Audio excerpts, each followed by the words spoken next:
Okay, great. Well, thank you all so much for having me, and thanks for being here today. I know there's a day when there's a lot of news going on that I'm sure everyone is tempted to check on, but thanks for having me, and I'm delighted to have the opportunity to talk a little bit about the book with you and hear about your work as well and questions you have or things that you might want to discuss. The first slide I just wanted to put up is kind of a marketing plug for the book, not because I want to market myself, but only because I wanted to note for anyone that did want to get their hands on a copy of the book that there's usually a 40% discount offered at the publisher website if you buy it that way. So you can bring the cost down that way if you want to avoid Amazon or support the press directly. Maybe I can also send that link to Andy afterwards to circulate as well. But this is the book, Free Justice, A History of the Public Defender in 20th Century America. And I do want to emphasize the title says a history, not the history. And I certainly don't think this is, a comprehensive history of even the public defender in 20th century America. I think it's an area where there are, there's more interest now in the legal history of the legal profession and the history of anything that has to do with criminal justice and mass incarceration, but there's still a lot of exciting kind of work out there that I think remains to be done. So one of my hopes with writing the book, frankly, was that, grad students and researchers and academics would now have this book that they can read and say, oh, well, like what's missing from that book? I'm gonna go dig further in another area that wasn't covered in the book, or look at a dimension of this history that wasn't covered in the book. So I certainly don't think this is, anything more than a history of some dimensions of how indigent defense developed in the course of the 20th century United States. And the focus of the book really is on the public defender, not so much in terms of actual practicing public defenders and their experiences on the ground, although there's a little bit of that, but the overarching narrative of the book is really more to do with the idea of the public defender, whether this type of lawyer should exist at all, debates within the legal profession about what a public defender should do, how it should be funded, whether, the big debate for a lot of the history that I cover in the book was whether there should even be public defenders at all, or whether it would be better to have private charity handle this problem the way that most legal aid and most assistance for the poor had historically been handled in the United States through, private philanthropy, professional pro bono service, things like that. So the book is really kind of about, in a way, sort of discourse within the legal profession about these questions. And I think that's an important history to tell, because it helps to explain why we ended up with the landscape we did and the institutional framework that we still have inherited today. But I certainly, again, think there's a lot of history still left to uncover about this. And the book also, I should say, although the title is 20th Century America, it really ends around the 1970s. I think there's still a lot more investigation as well to be done about kind of the turn of the 20th to the 21st century and how public defenders changed and responded to growing public concern about mass incarceration. So anyway, that's all sort of just by way of introduction about what's not in the book, which I think no one knows better, I've now realized, than the author of a book, what's not in the book or what could have been in the book or what they didn't get to in the book. But for the rest of my time, I'll just do a quick overview of some of what is in the book. I know some of you have read it, but just in case others haven't looked at it, I'll just give a quick overview, and then some sort of brainstorm thoughts that I tried to come up with in terms of what might be relevant to people working on present day issues in this field. Although I actually, obviously, don't necessarily know what is most relevant or interesting to those of you working on present day policy issues in this field. So I'm eager to hear your questions and thoughts about that in the Q&A. All right, so history, this may seem like a very, I don't know, like apparent thing to say, but history, of course, as a discipline, historians study change over time and try to explain change over time. And so the specific change over time that I was interested in or curious about is how do we get from before landscape around the turn of the 20th century, when there are not really institutionalized public defender offices in the United States. The idea is out there.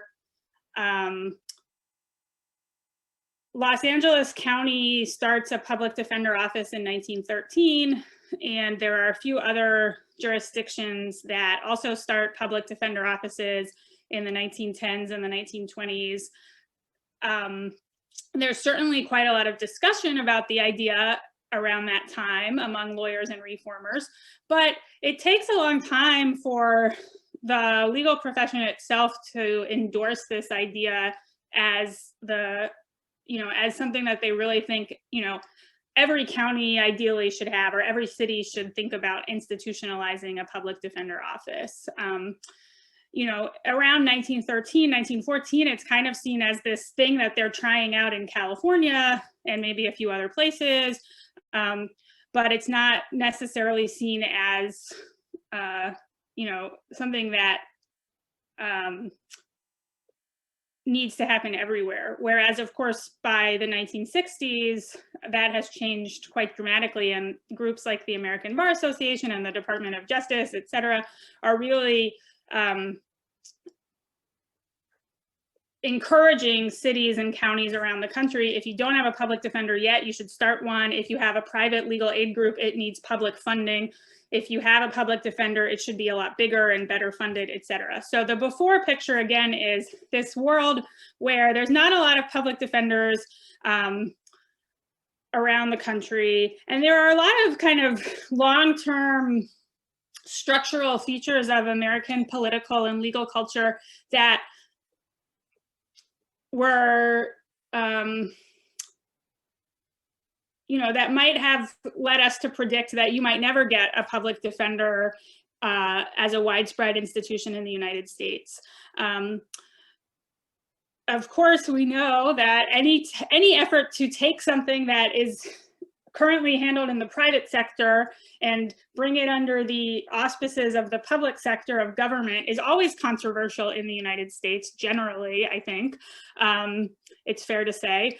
And lawyers in particular had historically really prized professional independence from the government. And so that's not to say that you can't have a public defender, but you have to think through, what does that mean for a lawyer, for independent advocacy? What is their role going to be? Who's going to be in charge? And so around 1913, 1914, a lot of lawyers, particularly in the corporate bar, think it sounds very scary, the idea that you would have any type of a lawyer who worked for the government in some capacity, and moreover was supposed to be representing criminal defendants who were, on the other side of the government in their criminal cases. So how exactly was that going to work was a question that lawyers spent a lot of time arguing about.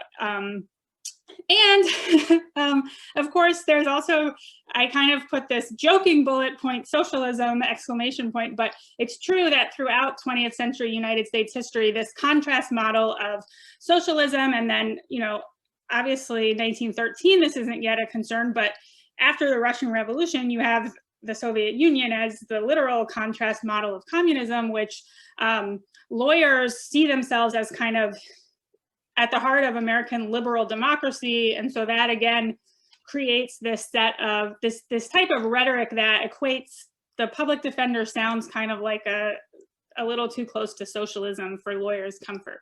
So that's the before picture.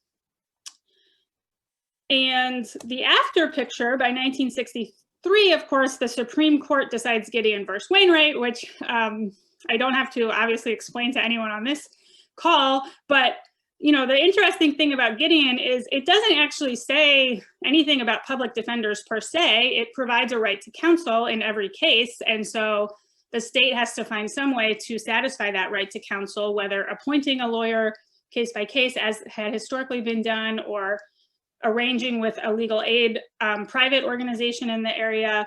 But the way that Gideon is interpreted very quickly is, yes, it doesn't literally say you have to establish a public defender, but realistically, especially in urban jurisdictions, you're not going to be able to manage what you're now being required to do, which is provide counsel in large numbers of criminal cases. There's a prediction at the time of Gideon that this is, eventually going to get expanded to misdemeanors, which it does to some extent in Argersinger.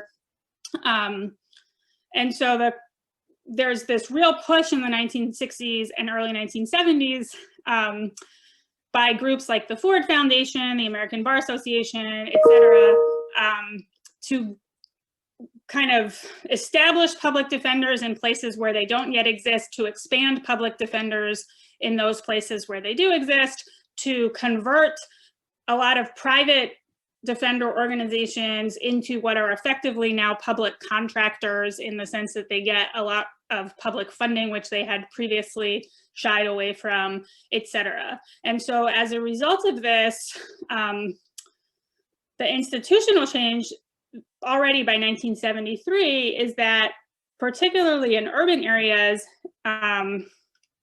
public defenders are extremely widespread in a lot of the country. Now, I know many of you on this call who work on, present day issues probably focus more of your attention on places where that's still not true, or where public defenders have only very recently been established, or are still very kind of shaky, or there's still debate about this in particularly in rural areas in a lot of the South and some states. But nevertheless, simply as just an observation of historical change over time, the difference between 1913, when you have basically the Los Angeles County Public Defender, and 1973, when you have public defenders really throughout a lot of the country, is something that is significant in terms of a change in how local government and local criminal courts operated in the United States. And so that's what I wanted to explore in the book, is how can we explain that change over time? So what happens to make public defenders so widespread? And then that's kind of the specific question that the book asks. The bigger question, because my training is both in law, but also United States history. And so the bigger question I also wanted to ask is, what can we learn about this history about the United States more generally? So I think for people who work in indigent defense, a lot of the details about public defenders' caseloads and the difficulties of implementing Gideon, et cetera, that the book covers are certainly not going to be surprising to anyone that works in indigent defense. But what I also wanted to do with the book was kind of bring all of that into conversation with United States history and people working in history departments that study, 20th century political history and legal history, and say, look, this is not just a kind of arcane specific topic that criminal justice people care about. It's also something that can tell us some interesting things about United States history more broadly. And so I guess I'll just quickly run through some bullet point answers to those two questions, and then open it up to your questions and thoughts. So my argument for how public defenders became widespread in the United States is really kind of a cultural history type of an argument. So certainly I think other historians might look at this more in terms of economics or material interests, or intellectual changes in legal doctrine, et cetera. what I think really mattered quite a bit for this change over time was the cultural context and the kind of political cultural context, I guess I should say, of the 20th century, and particularly by the 1950s, the context of the Cold War. So this is a little bit of maybe a counterintuitive argument, because as I just was explaining at the beginning of my talk, you can find a lot of rhetoric where lawyers are kind of red baiting about the public defender and are saying, oh, this is a slippery slope to socialism. You know, we can't have lawyers under the control of the government. We can't let the government control both sides of a criminal case. And moreover, you know, the idea of the government providing anything for poor people is, you know, that sounds like socialism, et cetera. So you can certainly find rhetoric like that linking the public defender to socialism or really communism. And so you might think, well, the Cold War would be a really inauspicious moment for the public defender to get adopted widely in the United States and really kind of celebrated as part of the implementation process of Gideon and the Sixth Amendment right to counsel. But what I actually think happened instead is that lawyers shifted the way they were talking about the public defender in the 1950s and early 1960s, and they really downplayed the public part. And so they kind of stopped talking about this or worrying about this so much as an expansion of government and started really emphasizing the defender part, right? This is about the defense of the individual against the state.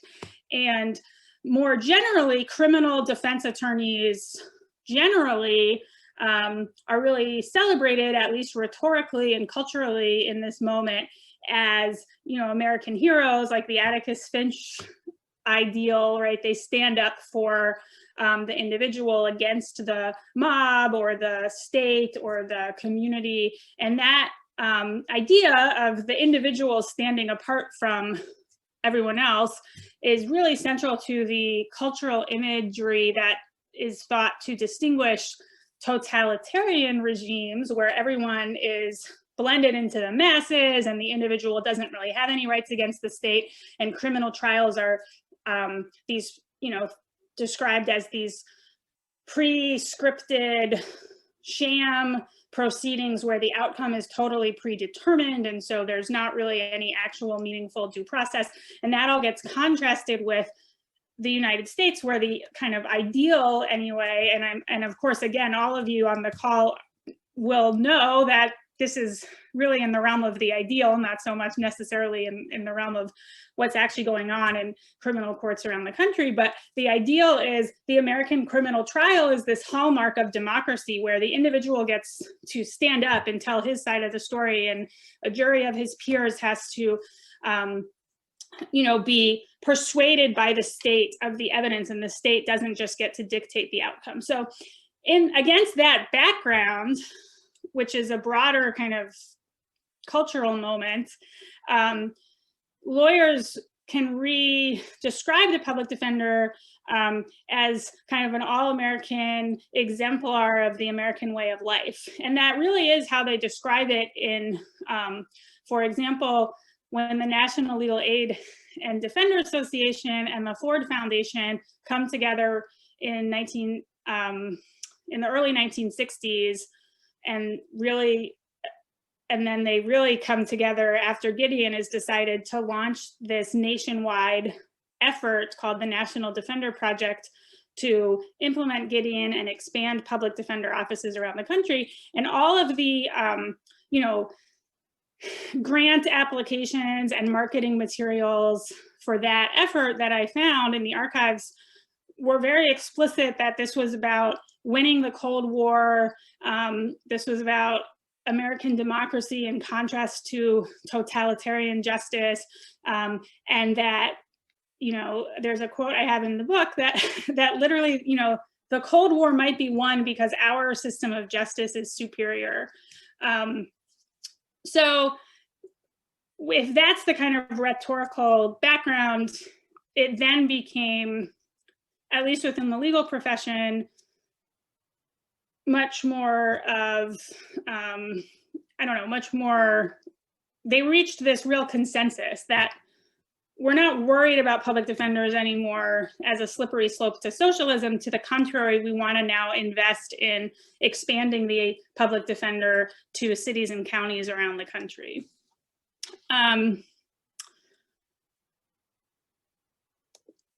All right, and so then what does this tell us about, United States history more generally? There's a lot of different kind of specific arguments about this in the book, but a few to highlight that might be of interest on this to this group.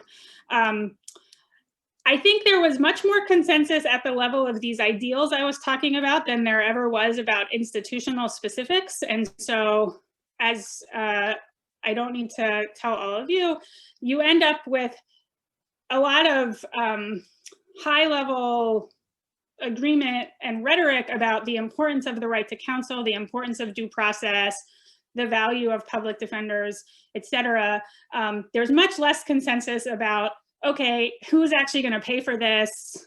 Who's going to hire all of these lawyers? Do we have the resources to hire the lawyers we need? How are they going to interact with prosecutors, with defendants, with judges? What is actually going to, are these going to be county offices? Are they going to be state offices? Is the federal government going to provide funding in any kind of a sustained way? There was much less agreement about any of that at the time that these efforts were being rolled out around the country in the 1960s. And so, not surprisingly, we inherited this very patchwork landscape of indigent defense in the United States, where I think, almost any lawyer, if not every lawyer you would talk to, would say, oh yeah, I think that the right to counsel is important, but what that actually looks like, varies quite a bit from county to county, city to city, state to state. And I also think an important theme of this history is that you can really see this hard limit of American political culture with respect to economic inequality. So lawyers advocating for the public defender were always working against this background assumption, which frankly, a lot of the lawyers that I cover in the book shared, which was that generally speaking, the government has no affirmative obligation to provide assistance to the poor. Certainly not in the realm of healthcare, not in the realm of, a lot of other policy areas that we could think of.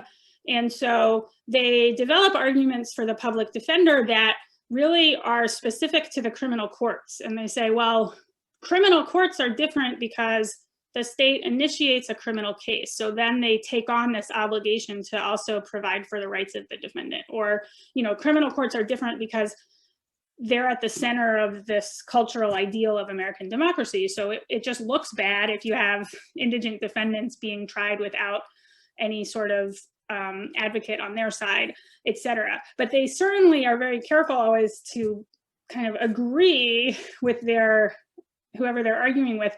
I'm not saying the government generally has any obligation to help poor people. This is just about if you're on trial in a criminal case. And so I think that helps us to see why it remains, even civil legal aid, right, of course, remains, people don't have a constitutional right in that context. There's not very widespread public investment in a lot of forms of civil legal aid. And certainly if we look at healthcare, other areas where we see this sort of a baseline feature, not feature, I guess, depending on your views, but this baseline fact about American political culture still having consequences today. And so I think in a way, one thing that might, I guess, be in a sort of backwards way, encouraging maybe to people that are on the front lines, trying to get legislative appropriations for public defense, I think it's not surprising that it's hard to do because you're up against this real, this very long historical tradition where there's a lot of skepticism of state assistance generally. So let's see, I guess I'll wrap up there. The last couple of slides, which I think I violated PowerPoint best practices, putting all this text on these slides, but nevertheless, mostly because I was trying to figure out what I was going to say, and then I thought, oh, maybe I'll just put this in the PowerPoint. But you know, what I think has not changed since the time period I cover in my book are all of the things that all of you are quite familiar with, that there's this very patchwork system of funding and institutional arrangements from place to place. There's a lot of ongoing policy debate and political debate about the amount of funding, who should be providing the funding for public defense, et cetera.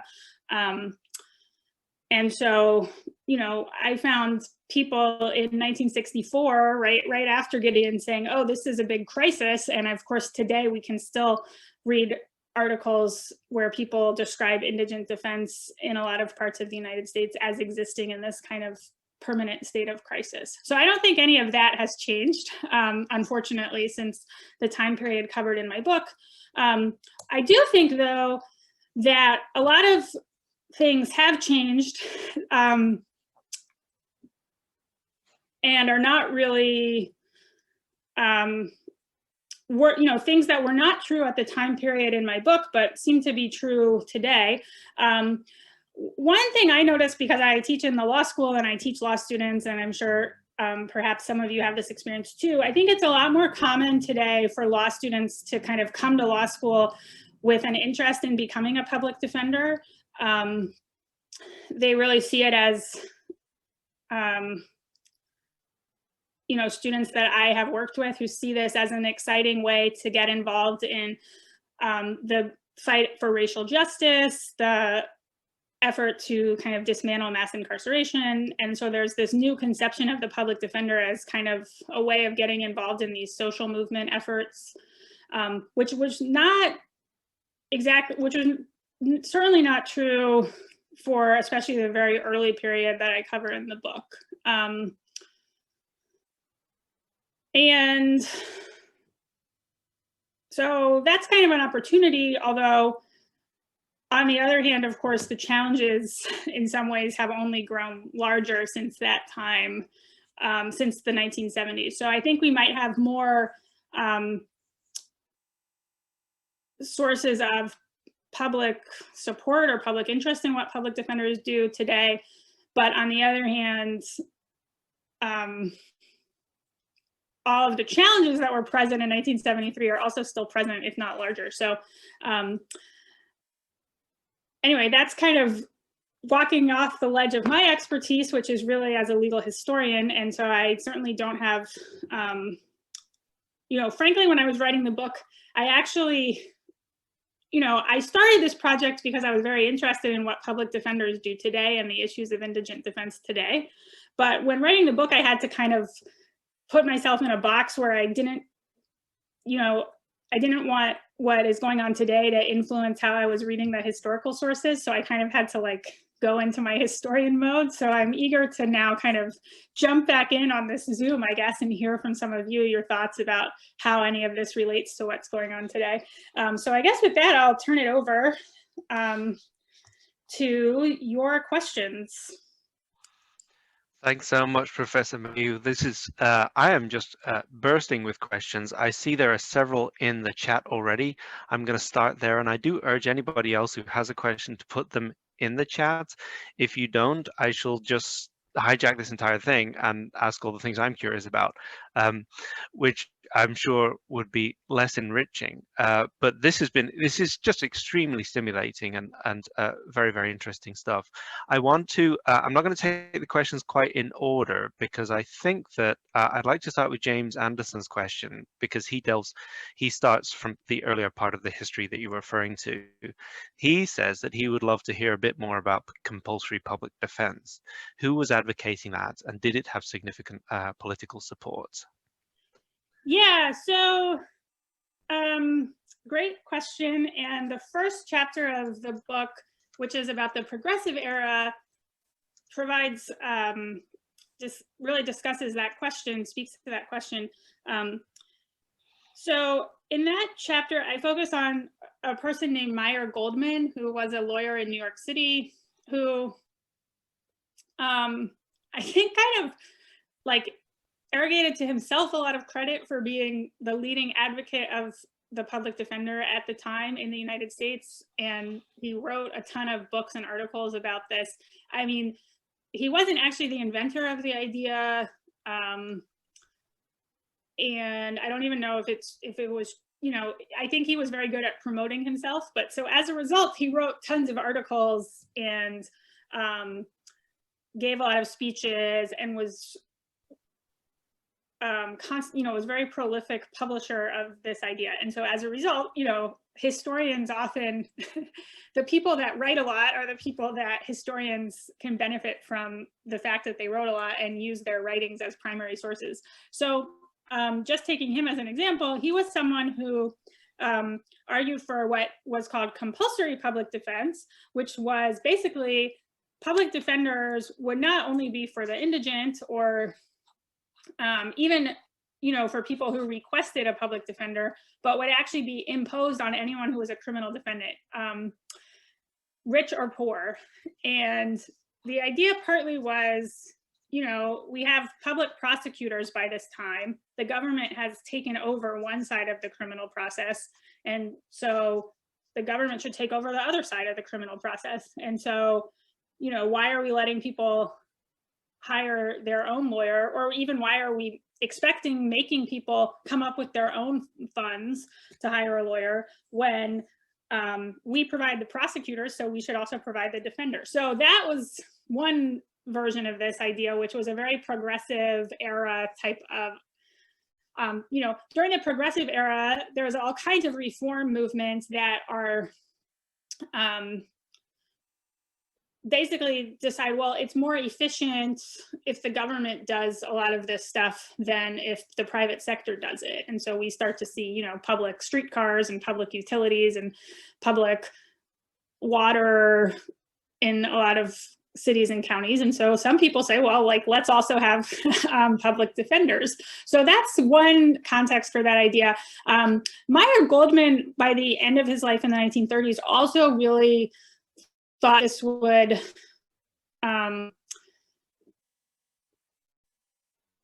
mitigate inequality in the criminal courts at the other end of the economic spectrum. So we now think about public defenders as providing defense for indigent defendants who otherwise could not afford legal representation. But some advocates were concerned with the other end of the spectrum, which we might, I guess, today think of as like the O.J. Simpson type of case, where the concern is certain defendants who are very wealthy are able to hire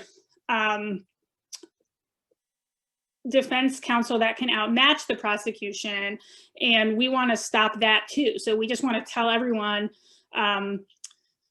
you know, you're not allowed to hire your own counsel. We're going to provide a public defender for you. In Mayeux Goldman's vision, these would be extremely effective, capable, professional, public-minded, but also, you know, they would be advocates for the defendant, but they would have no economic interest in getting the defendant acquitted if the evidence didn't actually support acquittal. So there was this concern that on the one hand, poor people are getting railroaded, and on the other hand, guilty people who are involved with organized crime or are, for whatever reason, very wealthy and able to kind of hire these lawyers that can get them wrongfully acquitted. So it sounds all, I think, very, I think reading those sources today sounds very disturbing to certainly a lot of criminal defense lawyers that I might talk to, because it's so out of step with the professional identity of the criminal defense bar today, I think, which is, you know, no one has any obligation to help the state or to submit to the state. If the state wants to prosecute me, the whole burden is on the state. I can kind of, I can fight the charges however hard I want. If I want to pay a lawyer, you know, if I want to give a lot of money to a lawyer to help me, then that's perfectly legitimate. So it's interesting. I mean, so what you see is that there were lawyers in the 1910s and 20s who really had a total opposite view, and they kind of saw criminal defense for pay as basically illegitimate, because you're basically like paying someone to now have an economic interest in maybe distorting the evidence or hiding the evidence or bamboozling the jury, or, you know, obviously at the, if you really go to the unethical end of the spectrum, suborning perjury or hiding evidence or things like that. So the idea of Mayeux, Goldman, and other people that had this idea was, let's get economics and pecuniary interest out of this altogether. And we want to have salaried public officials who are going to just objectively look at the evidence in each case, and certainly advocate for the defendant's interest in each case, but without any type of a monetary interest in how the case comes out. So I would not say that had a lot of political support ever. It certainly did not have a lot of support, or it really was kind of, I think, a fringe idea within the legal profession itself. And so that's partly, I think, why it never really went anywhere. And even when the elite bar does eventually endorse public defenders, they are pretty clear that they mean public defenders either for the indigent or at most for as an available service for people that request a public defender, but like, we're not going to force public defenders on people. And I actually think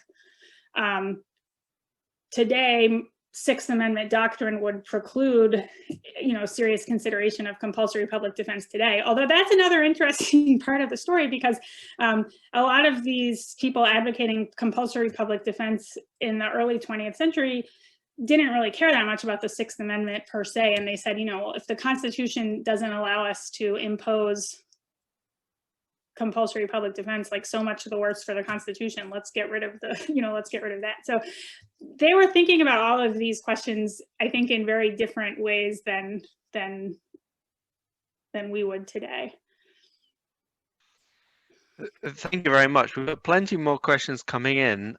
So I think what I'd like to do is and by the way, for folks who haven't read the book, that part is the part that stuck with me also. I mean, and Professor Mayeux does a fascinating and quite expansive dive into what the progressive ideals for the criminal justice system were and its scientific perfectibility. It's almost, it certainly has the effect of transporting one to a different country in a sense.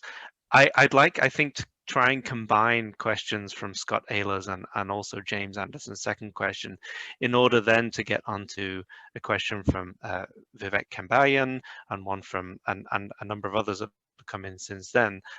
So in the interest of efficiency, Scott Ehlers writes, who were the main advocates during this time to establish public defender offices? He wrote that while he was speaking, Professor Mayeux, and so I think he may have been thinking of the slightly earlier period as well.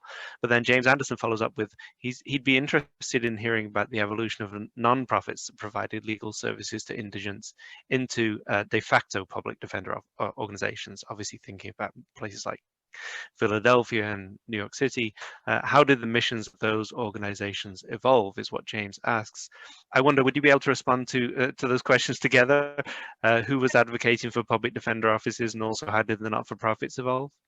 Yeah, so in the early part of the book, what I found is that, okay, who was advocating for public defenders? So in California, the public defender was not super controversial, I think, because Los Angeles is like a basically new city at the time. It's growing really fast. People are coming up with all kinds of new innovations in civic bureaucracy in the West. So the story in California is, you know, they established public defenders pretty early. Cook County, Illinois also establishes a public defender pretty early. So it's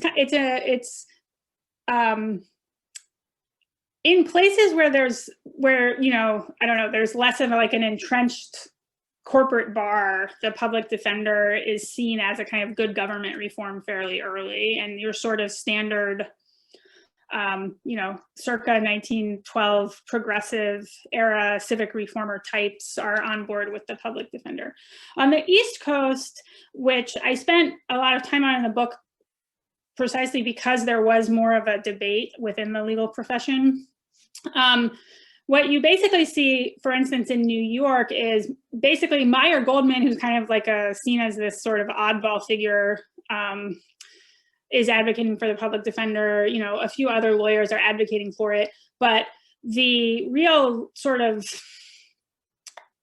like self-appointed leaders of the bar, which are partners of corporate law firms and sort of, prominent sort of statesmen types, US attorneys, people like this, they tend to think, okay, we need to maybe have some entity in place to provide criminal defense for people, but we don't want it to be a public defender. We don't want to put this under the auspices of, the city of Philadelphia or the city of New York or the county or what have you.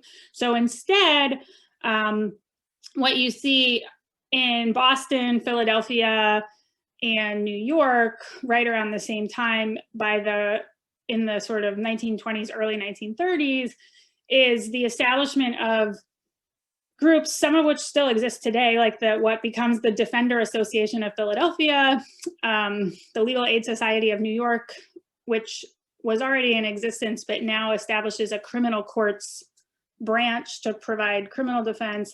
And in Massachusetts, there's a group called the Voluntary Defenders Committee. But what's distinct about the Voluntary Defender is they are very insistent at the beginning that we want this to be a private effort. We're going to get private donations from law firms or from the local community chest or from local philanthropic donors. So in New York, the Rockefeller family provides a lot of funding for the Legal Aid Society, both through their various foundation vehicles that they've set up, but also just as individual donors. And the idea was we're gonna keep this totally separate from the government, and we actually don't want public funding because we're concerned that once you accept public funding, you're gonna now kind of be beholden to the strings of whoever's providing the funding, and we don't want to be in any way beholden to the government. And what the story that the book traces over time is how those groups gradually become more open to public funding.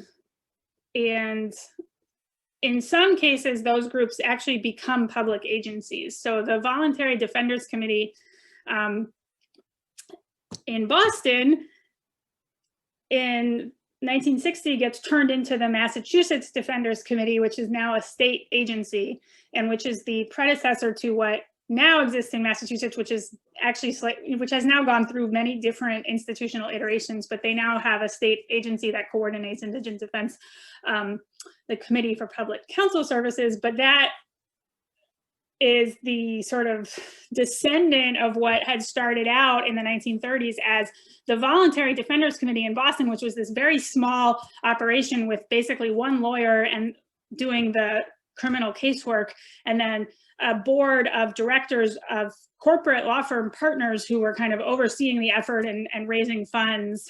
And their idea was, this is a very,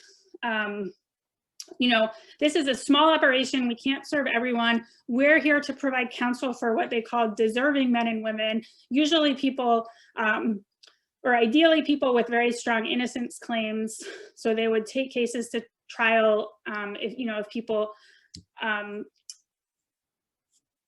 were innocent, but they certainly weren't trying to be part of the criminal court bureaucracy for every routine criminal case. And so that changes over time, where both they become more open to public funding. In some cases, they actually become just, okay, we'll become a public agency. But even like the Legal Aid Society and the Defender Association in Philadelphia, that remain nominally private start taking lots of public funding from the local government to provide service in some set of cases.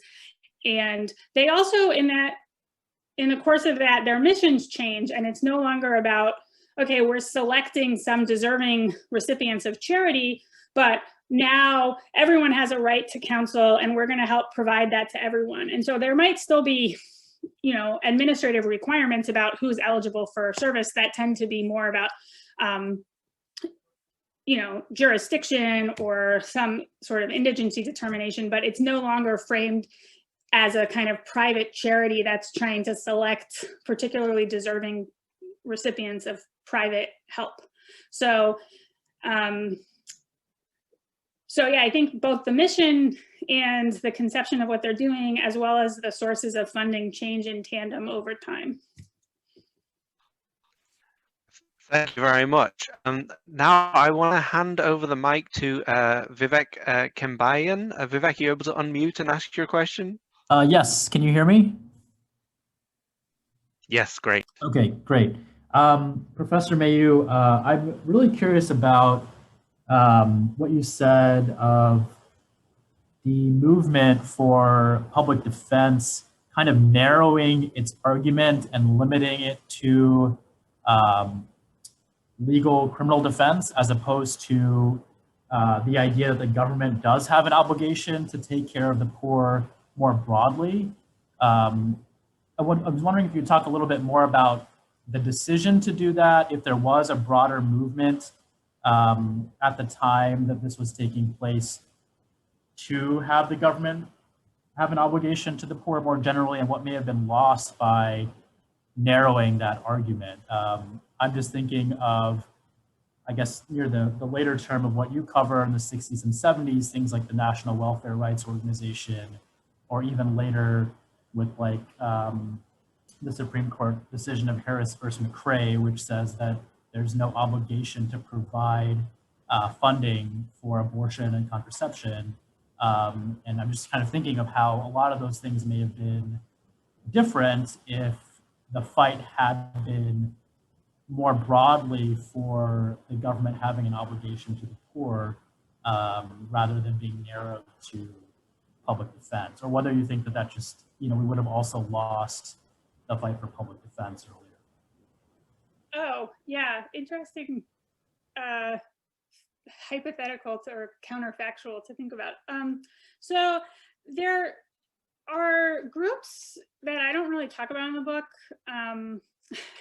which is mainly because I was looking at the, I don't know, the kind of like self-appointed mainstream of the legal profession, and there's certainly therefore groups that I don't really cover in the book. But for example, the National Lawyers Guild, you know, had long had arguments not only for public defenders in criminal cases, but for state-provided legal assistance in a wide range of situations. And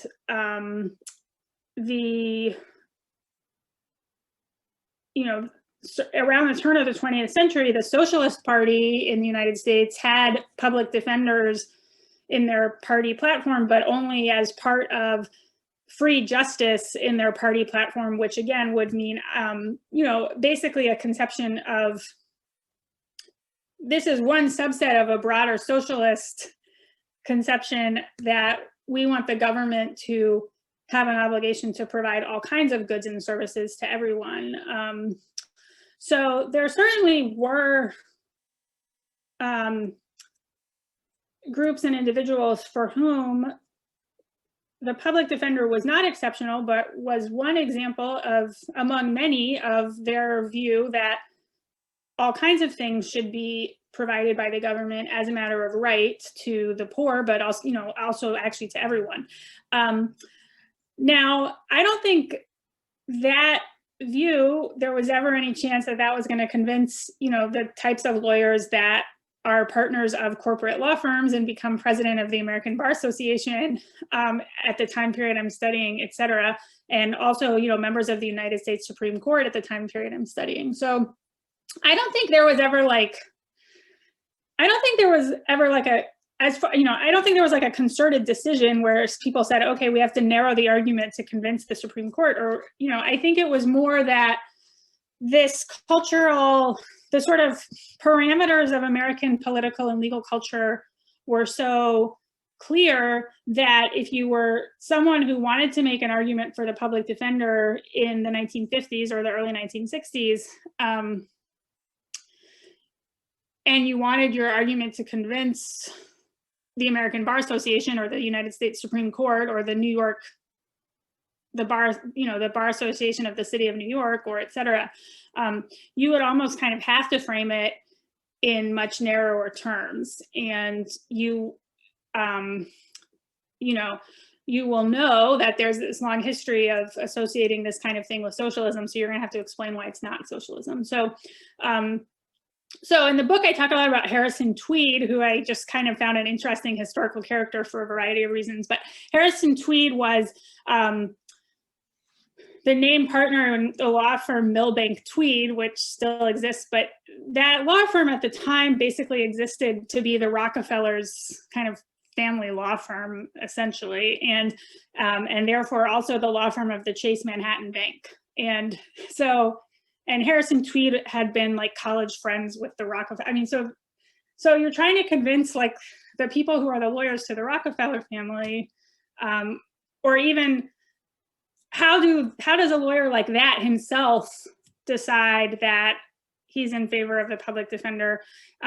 It's because they're not thinking of it as, you know, part of this broad program to recreate American government,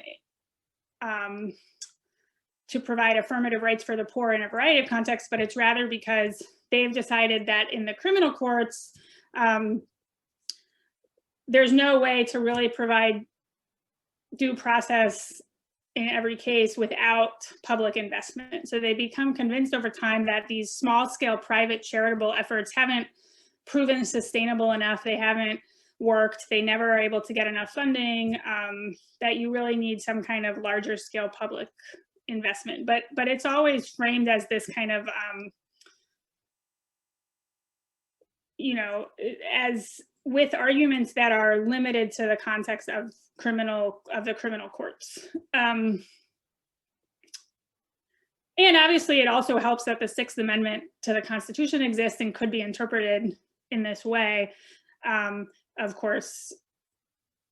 So there's like a textual hook for the right to counsel in criminal cases that there isn't in civil cases, which of course also helps, but I don't think fully explains what happens because, of course, for most of the United States history, the Sixth Amendment right to counsel was not necessarily thought to provide an affirmative right to appointed counsel, but was more about your right to hire your own counsel if you had the means to do so. So there's certainly more to the story than just the Sixth Amendment, but it's obviously, I think, why, you know, it's obviously part of why you get public defenders in criminal cases and not other contexts.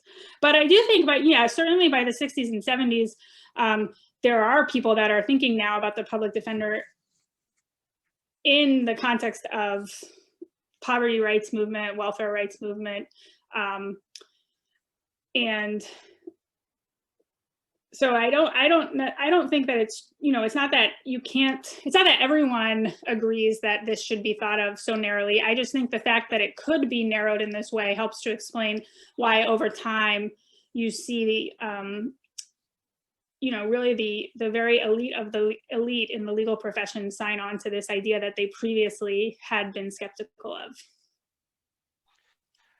Thank you, Professor. I'm conscious that we have 3 minutes until the hour strikes, and we do try to be respectful of people's time. There are many other questions in the chat. I think what I'm going to do is commit to forwarding those questions to you in an email afterwards, Professor, and you can respond if you feel you wish to.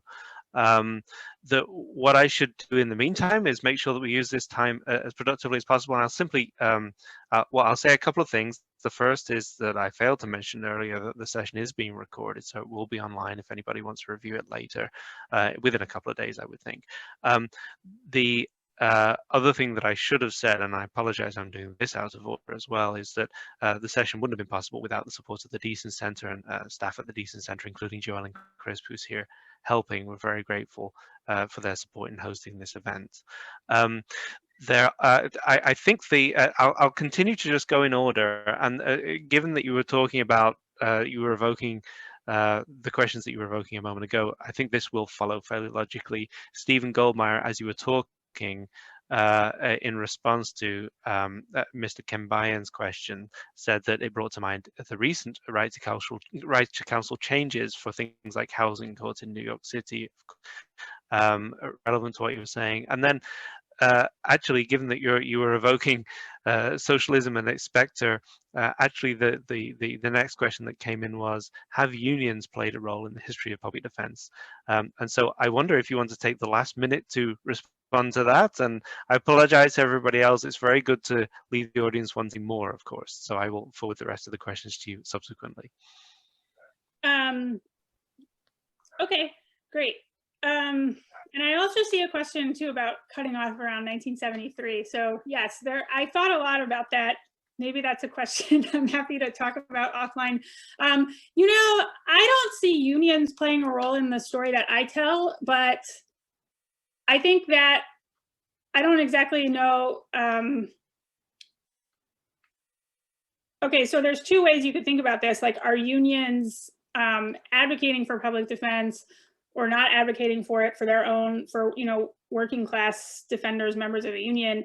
I think there's probably a very complicated and not yet, I just think historians probably don't know yet enough about that. I do think it's probably true that there are, in local communities, very complex histories that remain to be excavated about how labor unions are, because labor unions typically, you know, there's a long tradition of labor defense, so the union helping provide legal services to people in various contexts. And so there's also, of course, there are long traditions of self-help in immigrant communities and churches providing legal assistance to their members, et cetera. So as I mentioned, the book is really a very kind of high-level overview of like discourse at the top of the legal profession. I think there's a lot of work still to be done about how this was all being negotiated among groups that I didn't include in the book. There's also, of course, a separate set of questions you could ask about unionization of public defenders, which because they are themselves unionized in some places, but that's again, I think something for future research to dig into. And right to counsel changes in housing court. Yeah, I mean, there's certainly a lot of local places where people do have some form of a right to counsel, and or the public defender provides services beyond the criminal courts in some jurisdictions. There's obviously a lot of effort around this issue among nonprofit organizations and legal advocacy organizations that deal with immigration courts. But what I still think remains different is there's no real, there's no similar consensus that, yes, this is a constitutional right and we have some set of norms that we think every city or county should have, that there is in the realm of the public defender and criminal court. You still don't see that, you know, nationwide with respect to housing, immigration, family law, things like that. And there's still a lot of lawyers out there, law professors, that would argue, oh, that's better handled by the private sector. So there's still a lot of debate about how to handle those questions. But I do think we're obviously living in a very interesting time politically. And I think maybe a lot of these 20th century assumptions seem very outdated to a lot of young people today and maybe crumbling. So I think it'll be very interesting to see where this all goes in the next, you know, in the next decades, in the next century ahead. Well, what an absolutely wonderful place to leave it. As if we weren't tantalized enough, we're now invited to think about what precipice it is that we are looking over the lip of at this very moment. Thank you very much, Professor Mayeux. It's been extremely stimulating and wonderful to have you here. We really, really appreciate you sharing your time. Clearly, we could keep going, but we won't. We will. I will. Provide a copy of all of those questions in the hope that you can get in touch with folks that would be useful and stimulating to do so. In the meantime, there are many thanks being expressed in the chat. I can only amplify those. Thank you for your book. Thank you for your work. As I say, we do hope we can keep you forever. And in the meantime, I'm sure many of us are doing work on the establishment of public defender offices from all kinds of different angles and different contexts. I know it's something that I often just end up thinking about. So thanks for your contribution there, and we will have a lot to talk about in the future, I'm quite sure. Great. Well, thanks again so much. And please feel free to email or keep in touch if you have further thoughts. And thanks also for the work that all of you do about these very important issues today. So thanks again. Wonderful. Bye-bye to everybody for now. We'll be back.